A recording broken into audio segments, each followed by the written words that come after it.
All right. Well, good morning. Hello, everyone, and welcome to the IUCN Bear Specialist Group North American Bears Expert Team, or NABIT, webinar series. We want to welcome all the NABIT committee members as well as the other BSG members that were able to be in attendance today. Thank you. Just a quick housekeeping issue. I wanted to mention that Chris won't be able to make it today. He had some family matters he needed to attend to, and he's traveling back to Missoula today. So we will catch up with him next time.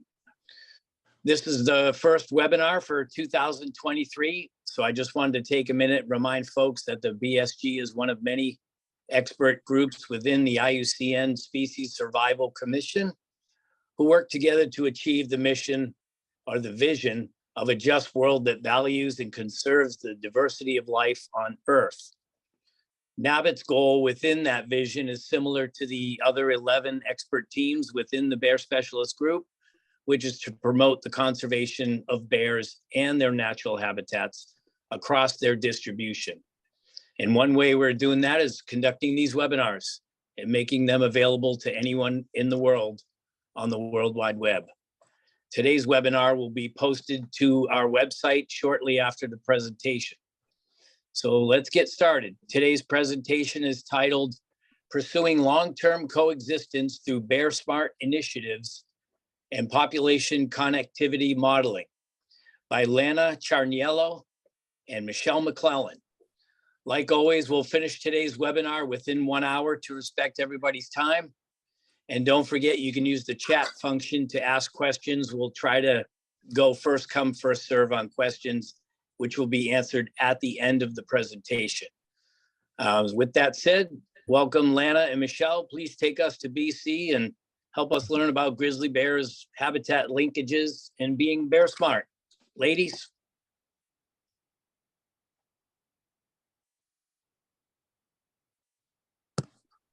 Thank you, Rich. Good morning, everyone. Lana and I are going to talk about long-term coexistence through Lana's BearSmart initiatives and some population modeling, connectivity modeling I've done in the southwest corner of British Columbia.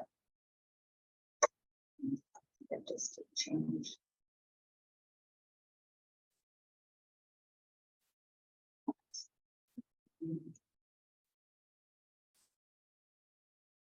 I am having issues. This isn't changing.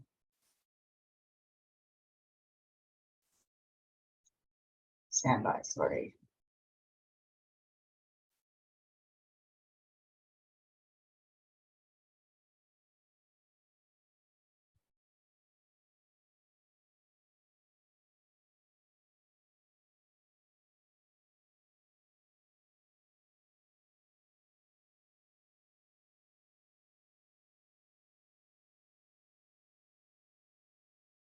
I can put mine up if you want, Michelle, and see if it works and change for you. Oh, I can't hear you.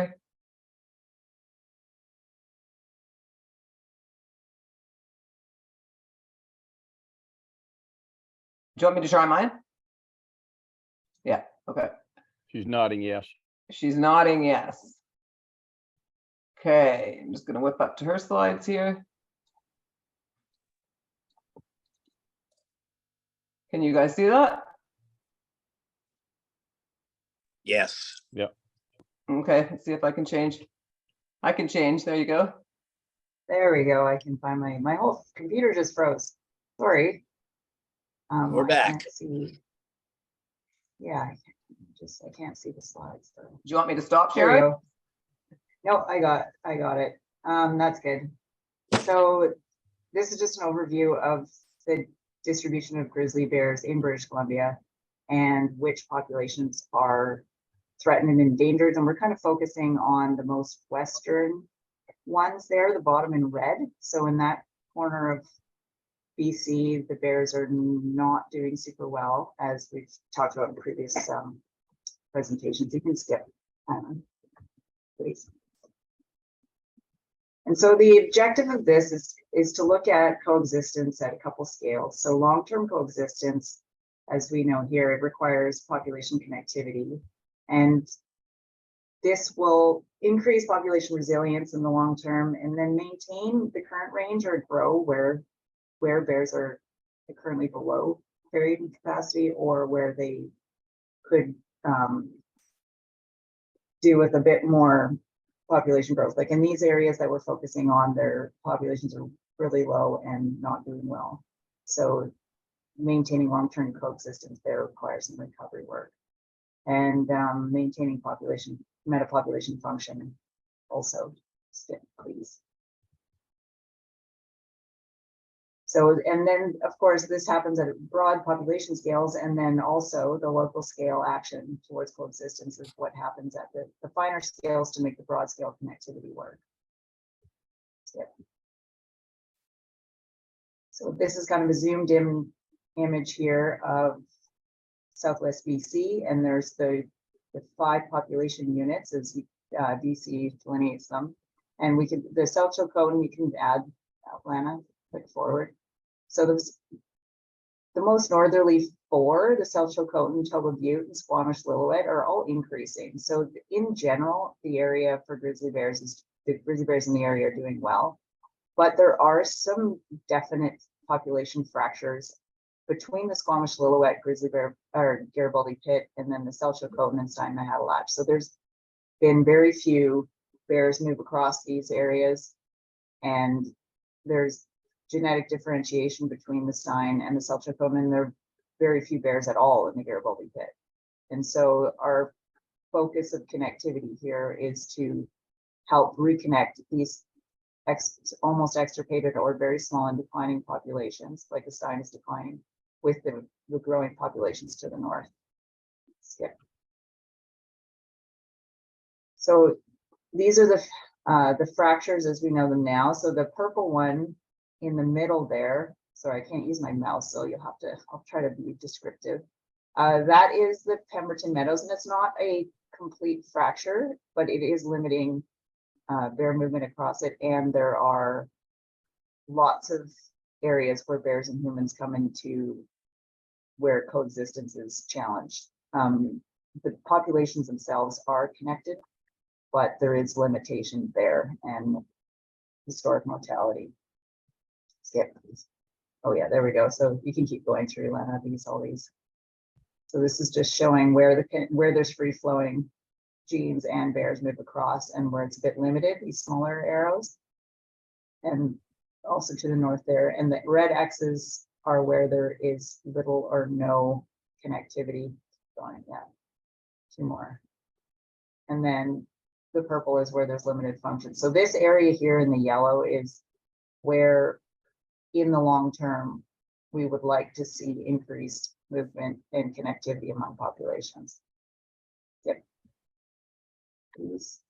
What this looks like at the home range level, these are adult female home ranges for a year or more, bears collared for a year or more. And what we see is that they're in this area between, I wish I could find, between the green line here is a female separating home range bound, or where the females don't cross that line is a highway.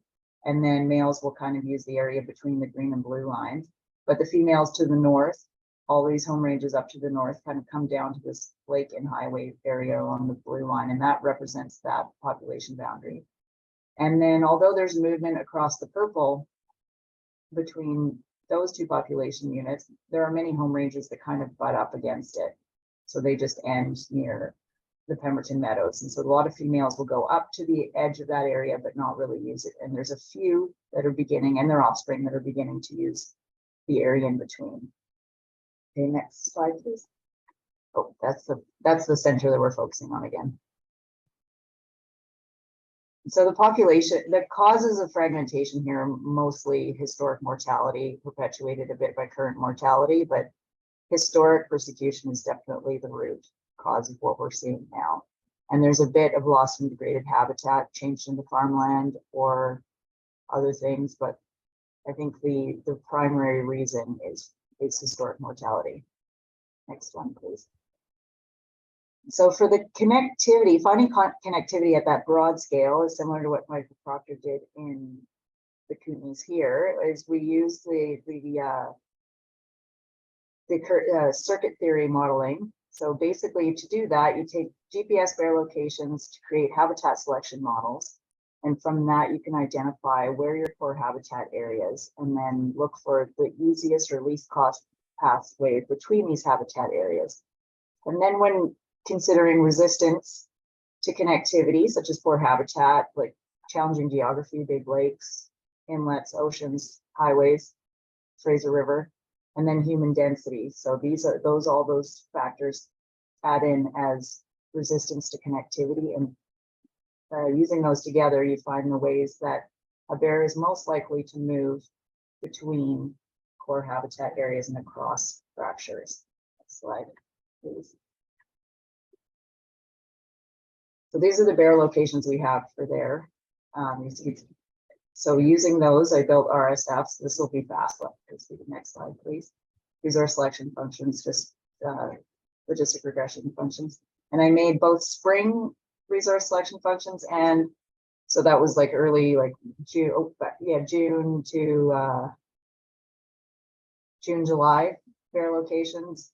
And then I made another autumn one to focus on berry feeding. And so we get and then projected them across the landscape. From this, you get areas that have relatively high habitat quality and then also relatively low. And then, so one of each of those seasonal models. And from that, skip to the next one, please. From that, you can identify core habitat areas by basically clustering of these good habitat types, and almost 50%, so there's the blue area there denotes that 50% of all bear locations are in the top 15% of these habitat types, and where they cluster together and buffered, you have these little core areas. And then you can combining those, then the next step is to predict how they would move between those. The next step, please.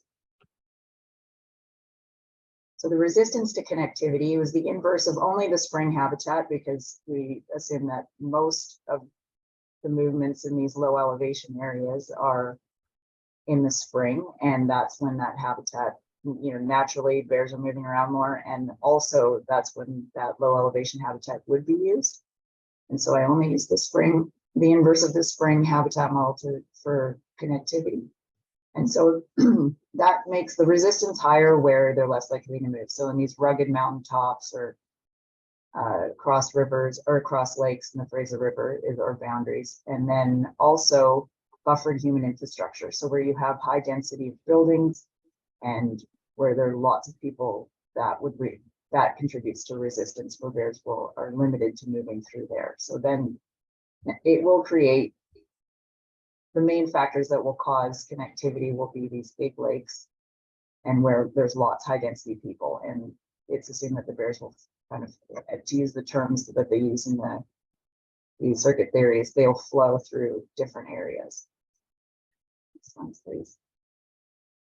So this is kind of what it looks like, where you have these pink centers of connectivity, pink, purple, and then the darker red shows where you get pinch points or more likely flow. So as far as our fractures are concerned, we have along the purple line along the Pemberton Meadows, there's a pinch point that flows along the southern half there, the southwestern side where it's red, and then also right near the top to connect all that good habitat near the north. And then across the blue line, which is where the Stein avalanches separate from the northern population. The end of the lake right near Naquaqua and Darcy area shows high potential for connectivity there.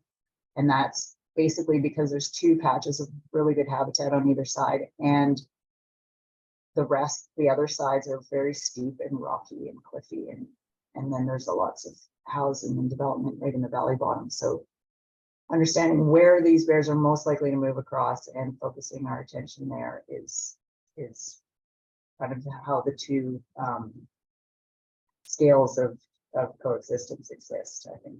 Next one, please. So when we look at this, this is what the landscape kind of looks like in Google Earth rendition anyways, and these are bear locations. So we want to know from that broad scale, this is them moving across this valley or using the valley bottom.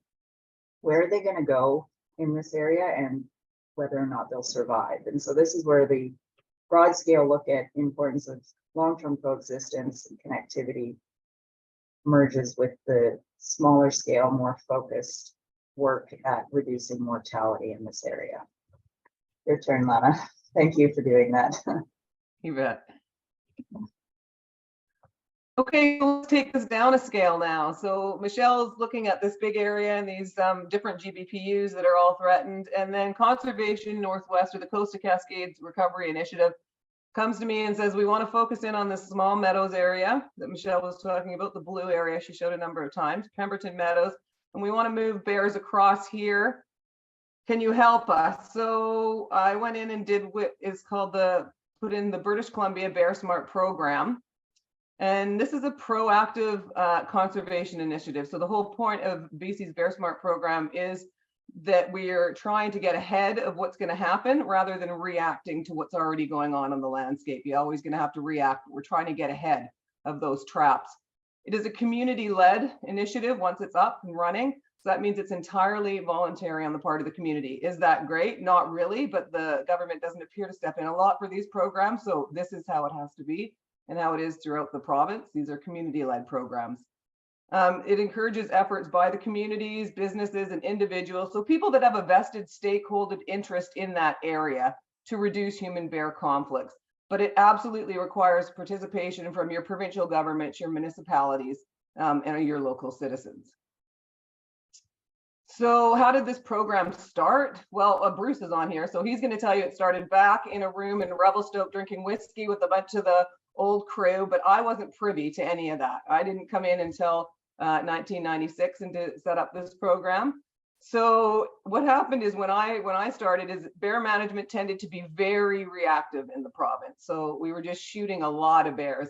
And like I said, we're going to focus on proactive management. So here, if we take these numbers, this is what's going on. This is when your Revelstoke meetings are happening and drinking the whiskey in the room and saying, oh my gosh, what are we doing here? You know, how can we get this down? So they came and I was contracted to write a document. You'll see that this fluctuates down. This document was produced in 1997, first off here. And then again, we have the full program going on in 2002 is when it comes into play. But you can see this is what we're destroying. These are just management. So these are just your conservation officer kills or ones they're noting. This is nothing to do with when the hunt was on, hunting or anything like that. Okay, so on grizzly bears, you're looking at like an average between 38 5-year rolling averages and 43. On black bears, your axes are totally going to change here. You're going from back where you're at 100 here to 1,800, right? So you're massive change in your y-axis there, and you can see the number of black bears that are being taken out due to these management options. So this is throughout the province, just on these so-called problem bears. So, but the BC BearSmart program does is it recognizes that every community in British Columbia is unique. So we have a huge province, it's massive, it's diverse, and there's no way there's going to be one way to reduce human bear conflicts throughout that's just going to be ubiquitous. It's based on what's going on in that particular area, what's going on in Pemberton Meadows, what's going on in Prince George. Those are totally different types of issues. Some are going to be agricultural, some are going to be fruit related, some are going to be garbage related, it's all dependent. So like I said, back in 1997, contracted by the government, I wrote this document, Reducing Human Bear Conflicts, Solutions Through Better Management of Non-Natural Foods. You can get this on the web. It talks about these different techniques, proactive techniques to manage bears, reactive techniques, and how these work based on the psychology of conditioning and bear behavior. Then they came back and said, we want a program that we can develop to communities. I was then in my PhD. So this was done by Helen Davis, Debbie Wellwood, and myself. And we came up with this BearSmart community program. And what is that? Oh, we're going to look at black bears here. We're going to take a look at black bears, just so you know, we've got a lot of them in BC, 120 to 160,000 black bears. They occur throughout the entire province. They're not absent anywhere. This is resulting in 14,000 to 25,000 calls per year to the Conservation Officer Service. So it's a huge issue that's being constantly managed in the province. So we're trying to get ahead of it. So BearSmart prevents the development of problematic bear behavior, tries to get ahead of that, tries to prevent these conflicts between bears and humans, and keep bears out of communities. And it does this, like I said, by applying a behavioral-based approach to managing human-bear conflicts. So what we want to do is understand how bears develop problem bear behavior and get ahead of that to manage the attractants that are going on. So BearSmart is a two-phase process. The first phase has to be completed is a hazard assessment. So what communities do, just to step back to give you a little bit of context here, is they'll vie for BearSmart status. Like Whistler will try to be going for BearSmart status. Prince George will be trying to be going for BearSmart status.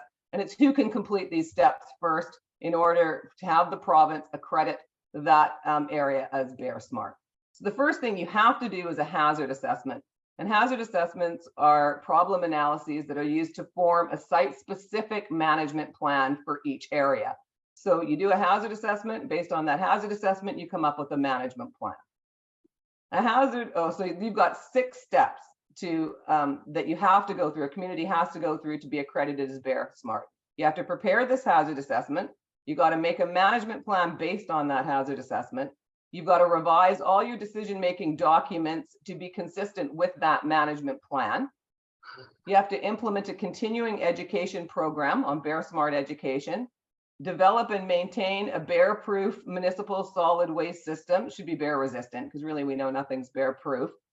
And then you got to implement BearSmart bylaws. So you got to have bylaws around fruit tree collection. You got to have bylaws around when garbage is allowed to be placed out.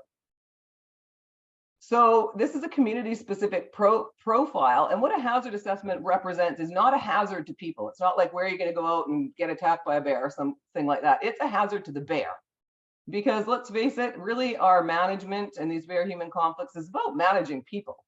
We really tend to turn bears into problem bears. So it represents the likelihood of a bear becoming food conditioned and/or habituated to humans. It doesn't represent the probability of simply encountering a bear. When we do a hazard assessment, 4 stages of that hazard assessment have to be complete. So you have to identify high-use bear habitat by species, both grizzlies and blacks in the community and the surrounding area. Then you have to map non-natural attractants that attract the bears or that are accessible to bears in that area. You need to review and map patterns of historic human-bear conflicts based on those complaint records. And then you need to map human use areas that may conflict with that bear habitat. So those 4 components make up the hazard assessment. Then you've got to do the management plan. So basically you have 6 steps and 4 components. So now we're going to bring it back to Pemberton Meadows. So like Michelle said, we've got these valleys. What we're trying to do is move bears across where it has largely become agricultural. Pemberton Meadows is largely commercial agricultural operations. Potatoes are their #1 thing in BC. Turns out bears do not like potatoes, so that's great and easy to manage. But they also produce a lot of carrots. Carrots are coming out of here. Some livestock is coming out of here. Egg, poultry, those things. So it's a really area that is really geared towards actual commercial production. And we need to move bears safely across from one side to the other.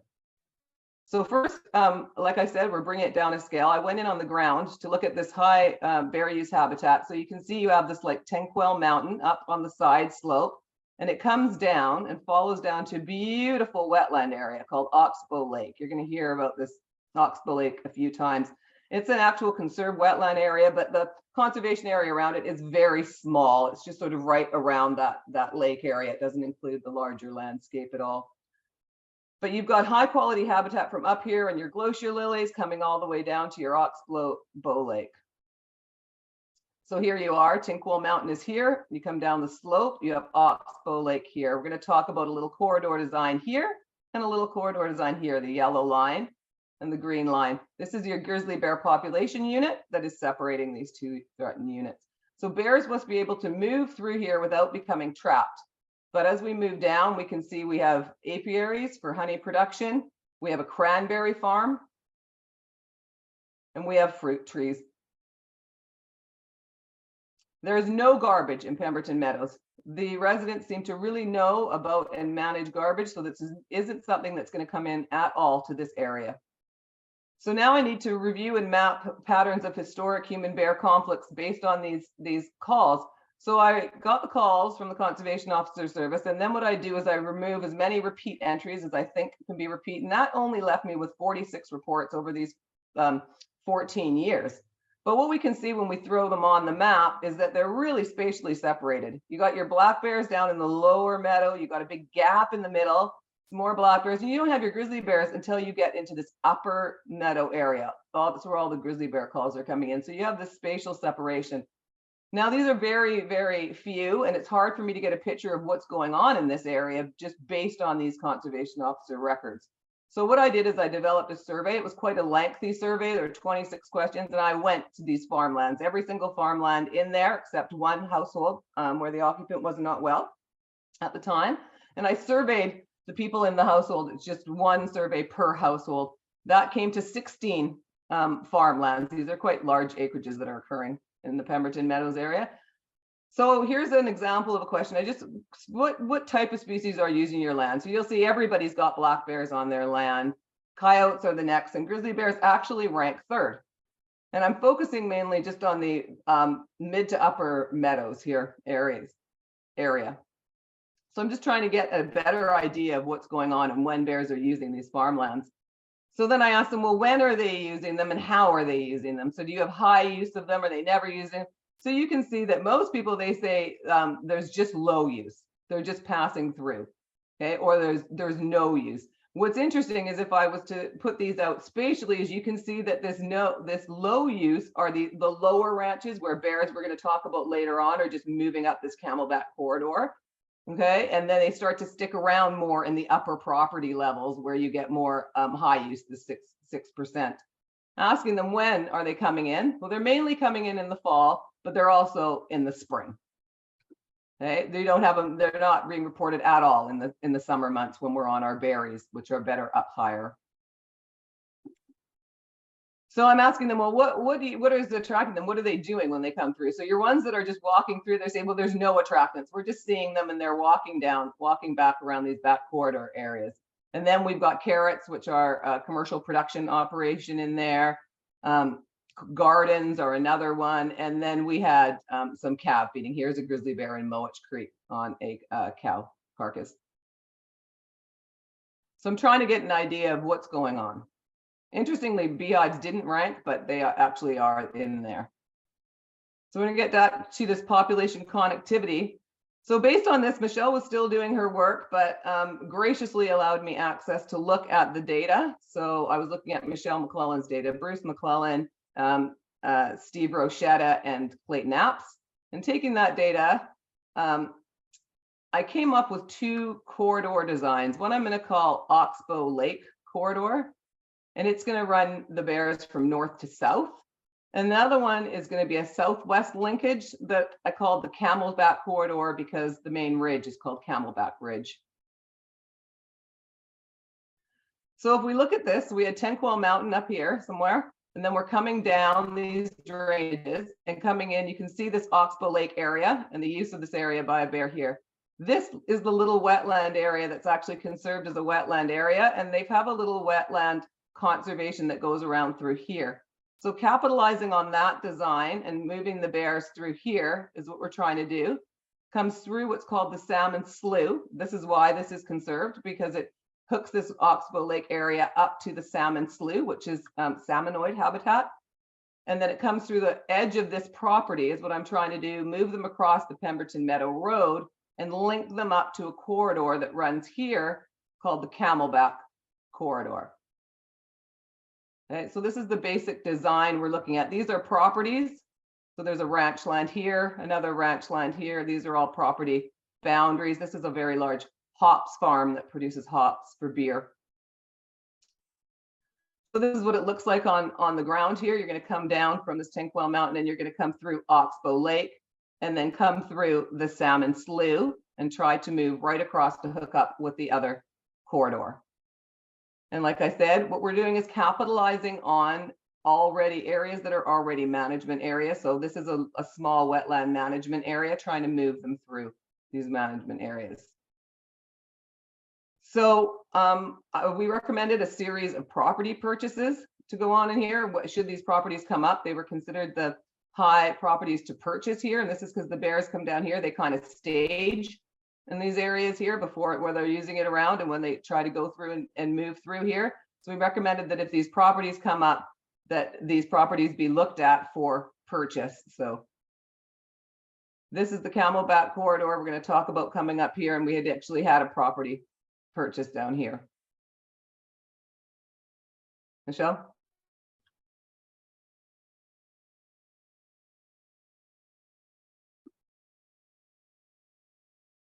There you go.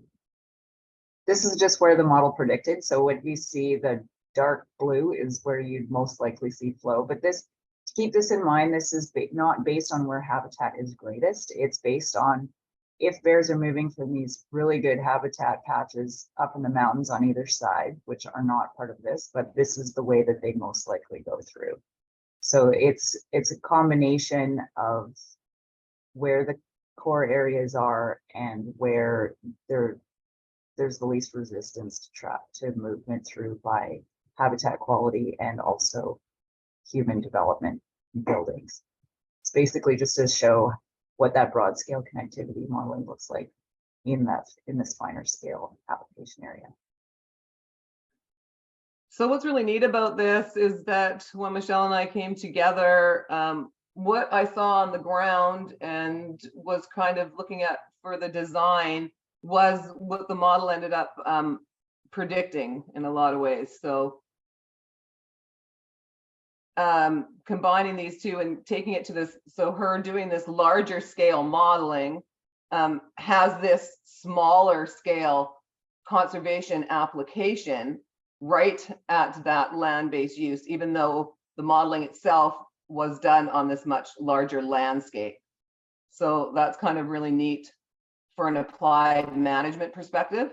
So if we take a look at this Camelback corridor, the Camelback corridor starts way down here. This is called the Ryan River area, and this is actually where the Miller's property was purchased for a number of habitat values, not only bears, also amphibians, all sorts of species that are in there. But it's what Steve Rochetta calls the nursery of this area. He says it's a grizzly bear nursery area where the females are starting to expand out of. So it's an area I really had wanted to focus on. So you can see here, but what they're doing is just skirting right along the edge. Anytime they come out is when you get the calls or there's trouble that goes on. So we want to keep them on the edge here until we can move them right up this line, and then they can cross over this way or they can continue going on. Should note that there's also access gates here, and there's a new access gate that just came in down in the Ryan River area, and all of the closures for those access gates are based on bear biology and ecology. So when the bears are using the area, most is obviously when those gates and the management is going to be controlled and access. So to conserve this nursery area was really, really important, and to bring this, extend this linkage right down into these where just the black bear sightings are coming in, not really the grizzly bear sightings. Although when I surveyed people, they would say that they would see them walking down that corridor. So I walked the Camelback corridor to take a look at what was going on back there.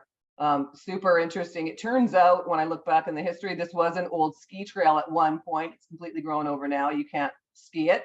It was an old logging road at one point. Then it was an old ski trail. And now it's nice ease of travel, just stepping over a few things. And there is lots and lots of bear sign in there. So we found many, many marked trees that appeared to be grizzly bear hair on them. I certainly would have bagged them for grizzly bear hair if I was going to put my bet on testing them. And so there's nice ease of movement along this corridor. It really is a way to go. One of the things I recommended in this area for all of these properties that back on there is a conservation easement. So to put in a conservation easement right in the back of all these properties, none of the people were using any of the back of these properties. All this was left as a corridor. And so conservation easements are a certain reality for this area. But what you need to do is you need to gauge social and carrying capacity, because as soon as you start saying things like, well, we're looking at conservation easements and things like that, if you don't have people buy in, there's no point in doing it. People have to buy in to what's going on. So I wanted to get out 56% of the respondents reported that there were negative economic impacts from the presence of wildlife on their property. And we had monetary losses for grizzly bears alone, ranging from none to greater than 10,000. And greater than 10,000 is from farmers that felt a cattle was taken by a bear. So the one, you have the cattle feeding on the bear. So here you have a grizzly bear back in 2022 coming in now. They are expanding definitely out to this area more every year, back in this backfield into a barley field. So you can see that there are economic losses and people are economically suffering commercially in this area. So I asked them, okay, and this is based on a questionnaire from the Western Land Alliance that I modified, but I wanted to know, what is your value? Like, is it worth these initiatives? How far can we go in trying to bring the bears back? So I said, you know, is wildlife conservation, is it economically good for me? And no, many of them were neutral because they didn't really want to say no, we really disagree, but you could tell that they did disagree. But the thing is, I said, is it the right thing to do? And so most of the respondents thought, yeah, it's the right thing to do, and it's part of being a good neighbor, but it's not a priority for me, right? It's not economically good for me. So I'm doing this because it's the right thing to do, and it's the right thing to be a good neighbor, but not because it's going to boost me economically in any way. Okay, so but they're pretty good values, and they were into seeing grizzly bears come back in this area. So what happens is that what happens if we force things on people and just do these direct managements, you just have to get these negative attitudes. The negative attitudes tend to grow. And that actually ends up hindering your conservation efforts rather than helping you to get on the ground management come in. So this applied conservation.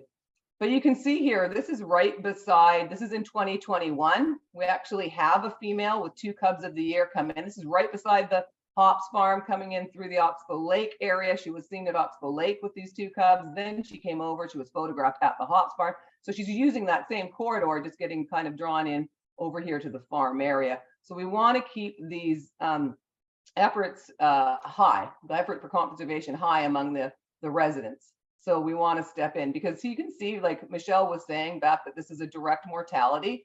This is at the Miller Ranch, actually, the ranch that was the lower nursery part that was now part of it was purchased for conservation by NCC. So you can see there's a female with 2 cubs, and they were taken out here back, and this photograph was taken in 1960. Okay. So what do we do here? Well, we really go on the ground. So I went in, came in with Steve Rochetta and the Conservation Officer Service, and we each gave presentations to the residents of Pemberton Meadows. We put, you can see Steve is here, Steve Rochetta is here with the gate at the bottom of the Ryan that was installed to control that access going into that area. And we have developed a pamphlet. This is all C2C, and this is in conjunction with technicians that we have working on the ground as a BearSmart program and Bear Aware in BC. So we came up with a pamphlet that's aimed directly at the meadow. So like I said, a bear hazard assessment is site specific. It should not be just some broad thing like, oh, lock up your garbage. It needs to be focused on what's going on in this area. Garbage isn't even mentioned in this area. It's not a problem. Okay, so then we go in and we deal, right? These are cost sharing initiatives. So now you've got a cost sharing initiative where it's a 70-30 split. We're paying 70, they're paying 30. And we're coming in, bringing the people in. So Jeff Marley actually came in, brought him in from Alberta, and set up the electric fence. These are the Van Loons. They were our first set electric fence installed. This is only in May 2022. And this is protecting their commercial carrot patch. Right? It started to work so well, they act as e-fence champions. They talk to everybody around there. We now have 7 electric fences in the meadow area, protecting everything from poultry to chickens to honey. So this is really, really taking off. Okay, and so we're trying to, you can see the camel's back corridor. We're trying to move bears around and not have them trapped in here and stay around. One of the things that happened with that female when she first came in with 2 cubs of the year in 2021 is it was really positively received. Well, 3 weeks later, when she was still there moving around, is when the emails started to come in like, okay, we want her gone. We're not feeling safe. We can't let our children out to play. Okay, and these are legitimate concerns. You got a large carnivore in your backyard. So we want to safely live together and move these bears through. So we listened to those people, and we went in immediately and started with the on-site conservation initiatives. Another one, like I said, this doesn't apply here, but I threw it in because this is going to be up on YouTube and other people are going to watch it. So for the BC BearSmart program, it should be in there, but this is bylaw development, like in Prince George. So here, can you see, keep bears wild and safe, secure your garbage. That's Northern Bearware came up with that. We put it on all the trucks. They have a garbage problem up there, right? We purchased bear resistant containers. We put them in high use areas based on what our complaint records are saying. And if we can cut down a fruit tree, we will. Okay, enforcement is another big one. This is not a thing again for the Meadows area, but it is part of the BC BearSmart program. So we put this in here. So in enforcement, you have your conservation officer service. You work closely with them. These guys are great. They're overworked, so they need all the help they can get. And so you go in and work with them, go to areas, campaign areas, tag garbage, talk to residents. This is all part of the BC BearSmart program. Again, does not apply to the Meadows because it's site specific on how you manage. So what happens when a community gets BearSmart status? Why do they want to do it? What does it have to do? Well, for one, it reduces your due diligence. So you're managing as proactively as we can. We are living with large carnivores and there's a risk always associated with that. So implementation of this program increases the public safety. Hopefully it's in a measure of your evaluation. Hopefully it's going to be killing less bears in the community. So less bear reports, killing of less bears. This all comes back to a monetary savings for your conservation officer service. Like I said, these guys and gals are really run ragged, have large areas to cover and cannot be responding to 14,000 complaints that are coming in. So we want to get those down to what's really serious and what actually really needs to be responded to. This gives them more time for other species and more things for other parts of their job that they should be doing. Hopefully this results in decreased property damage, so ripping into sheds and chicken coops and the likes of that. The province has said that they will support aversive conditioning in areas that are trying to be BearSmart. So in Pemberton Meadows, when we put all this in there, say we really get a female in there, then the province will support going in and looking at other aversive conditioning that we can do. Bear dogs, for example.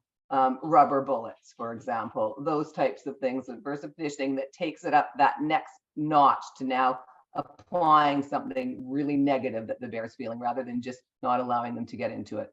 So more of those reactive management, because rather than just banging them to the next garbage can, you actually have a chance of changing some of those behaviors because you're taking care of that on a larger scale. And then for some communities, it's really important. The Ministry of Environment and Tourism BC will profile those communities as stewards that are concerned about the welfare of their citizens, the welfare of their visitors, and the welfare of the bears that use the area. Okay, Michelle, you want to talk about this one? Or you want me to? Oh, it's really quick. I mean, as we were looking at before, the Pemberton Meadows area is a connected area for the most part. So those populations are doing well, but the neighboring fractures have different human aspects, and it's less agricultural, it's less economy based, but there's lots of the attractants and the problems are different. And we're hoping that the momentum and the word of mouth, like it's a small community, is enough or helps persuade the neighboring communities to be more proactive in their bear management and these same sorts of changes at that fine scale. The one thing that the connectivity work has encouraged is in the First Nations community in the Quaqua, we're working with leaders there to develop Indigenous protected areas in the neighboring mountains on either side, and that would be with the primary goal of facilitating connectivity through that area. But we're hoping that the momentum built in Lana's projects will, like the human momentum built, will flow through to the neighboring fractures as well. So we were talking about here, we were focusing on the meadow area that Michelle has outlined here in purple, but we also have a hazard assessment that is done for this area here. It is not publicly available that I know of because it focuses on the First Nations reserves that are in Mount Currie and Darcy, up to Seton Portage. So there's a hazard assessment done for all 3 of these. But what I can tell you about this area in here in getting them to move back. So now we bring them back in here and we want them to expand out in here and recolonize. Is there are major issues with fruit trees. So unkempt fruit trees are everywhere, lining the highway. There's so many of them that now when you go into the backcountry, the seed dispersal is starting to have apple trees way up as I hike up a ridge. So there's just so much going on with fruit. So I just wanted to put, because this is going to go on YouTube and available for people that are looking at the BC BearSmart program, I just wanted to show you some of the things that can be done. And this is what we've done in Prince George. So we started way earlier. I'm trying to move myself up here. It just doesn't want to do it. There we go. So we started early on with a program called the Fruit Exchange Program, when we realized that we had a large issue with fruits going on in the fall in Prince George, inviting bears into the community. And then we ended up taking that a step further. In 2015, we had a really good opportunity. So first off, we had this fruit exchange program. We go to the markets. What we do here, we have a Facebook page. So there's a link to it if you want to look at it, is we take our volunteers and we hook them up with people who have fruit and don't necessarily want it, or maybe want a part of it but can't pick it, say they're older, that kind of thing. And we pick the fruit for them. So we were doing that back in the early 2000s. And then in 2015, a winery came into our area and said that they were going to establish a winery. And we're like, oh goodness, because what's going to happen with bears? So we went immediately to go chat with them. And they said, hey, well, we'll partner with you.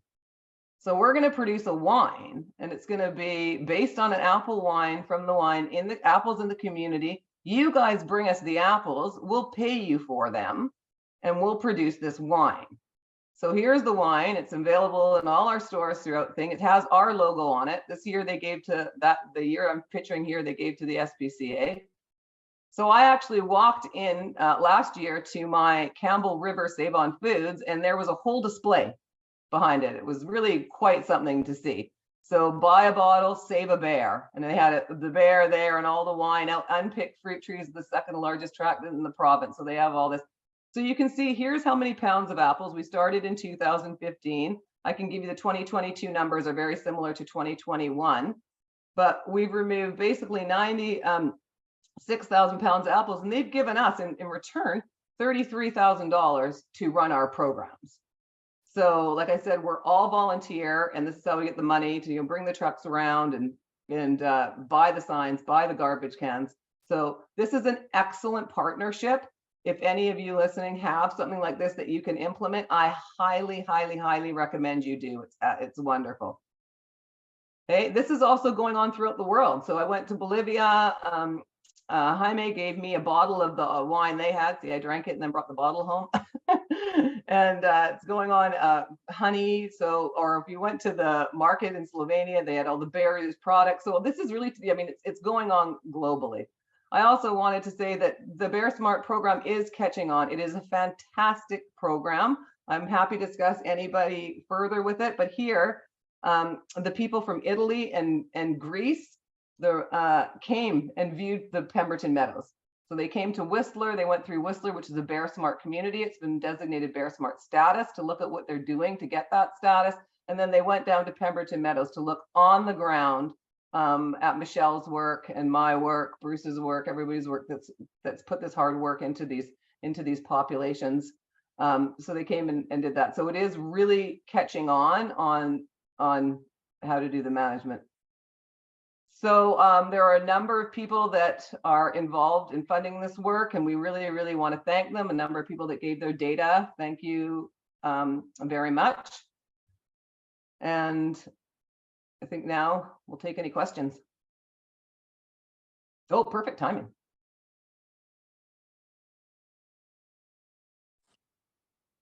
Yeah, it looks like we got about 9 minutes for some questions, folks. So feel free to turn your cameras on and chime in.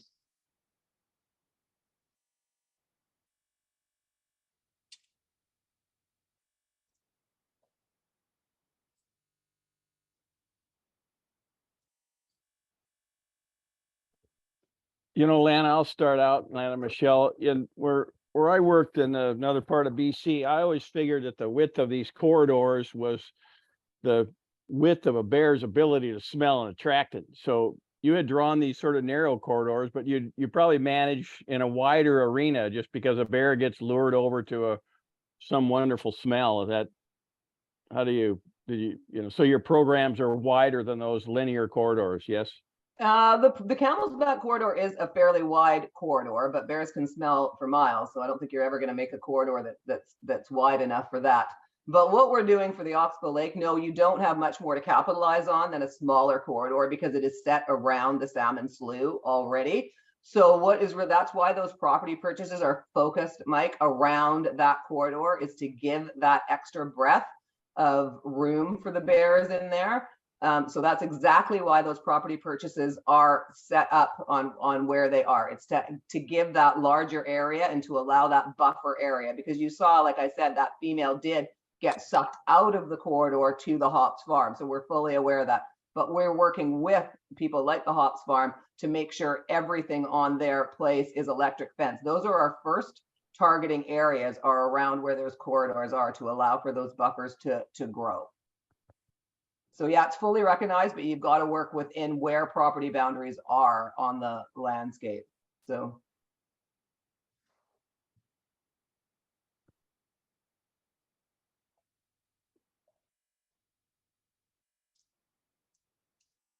Well, we got a hand up there from Dave. Hi, Lana and Michelle. Thanks very much. That was great. In the US, the program is called Bear Wise, and I think there's like almost every state, 37 states or something, that have bears are now part of that program. And I'm wondering, is there like an interchange of information between BearSmart and Bear Wise, or is it just BearSmart is in Canada and Bear Wise is in the US, or how does that work? Can you explain that? Yeah, BearSmart is in Canada and BearWise is in the US. So I don't know. I only work at the implementation stage, so I don't work at that stage. Garth Mowat might be the one better to answer on what the government's doing to bring this program out. I just go and implement it in certain different areas. I know our program came about in 2002 is when the BearSmart document came about. So we've been in existence now for quite a while. And there's other programs that are built up around the same basis as BearSmart, but change the name on them. So as long as bears are being saved, it's great. I don't know. I don't know about the exchange of information. It's a government program, and the government's supposed to be the one that mainly implements it, although it is implemented more by, like I said, conservation organizations like Conservation Northwest. I think Dave. Yeah, just real quick, I see, oh, sorry, Dave. I see Dave Telesco on with a question. I think he's going to chime in about BearWise. I think yeah, so BearWise looked at a bunch of different programs, and BearWise at its heart is strictly outreach, trying to everybody have the same thing. But some of the states decided to take it a step further and do like a community recognition program, but it is very loose, whereas BearSmart is very, very step by step. And we looked at it and decided that we didn't want as much structure. We wanted a lot more flexibility. And the other thing we saw was BearSmart, at least the what we looked at, takes a really long time to be like, okay, now you're BearSmart. And we kind of felt like, look, each state's going to be different. They're not going to want to follow that rigor. And so that's why we did how we did. But BearWise itself, for the majority of states, there is no component that's like BearSmart, where BearSmart's very specific and talks about the ordinances and talks about other stuff. BearWise is mostly just, let's have the same messaging, let's have the same outreach materials, that kind of thing. Certain states within BearWise have decided to go a step further. So that's how I would separate the two. Right on. As Garth raised his hand. Go ahead, Garth. Yeah, and Dave, I would add that we also have another program that is less structured and is more a partnership between governments now called Wild Safe BC. It used to be called Bear Aware, and that program is much more flexible. It allows the communities to be less organized, rely a bit more on the government, and so I think we need those two programs.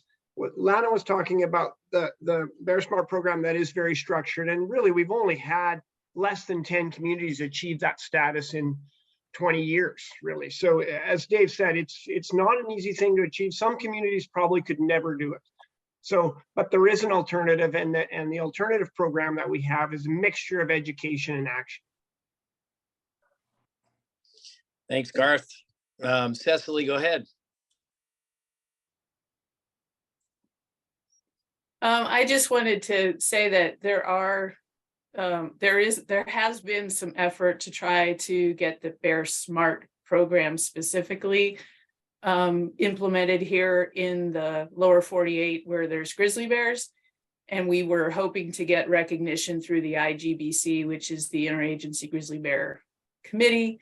We haven't made much progress on that, but there are communities that are trying to follow the plan of BearSmart, kind of doing it on their own, even without any kind of formal recognition. So I just wanted to shout out that it's a really good program, and that is the way I think we really need to go in the future, because there's a lot of bears interacting with a lot of people these days in the lower 48. And I think a more structured program is really kind of what's needed.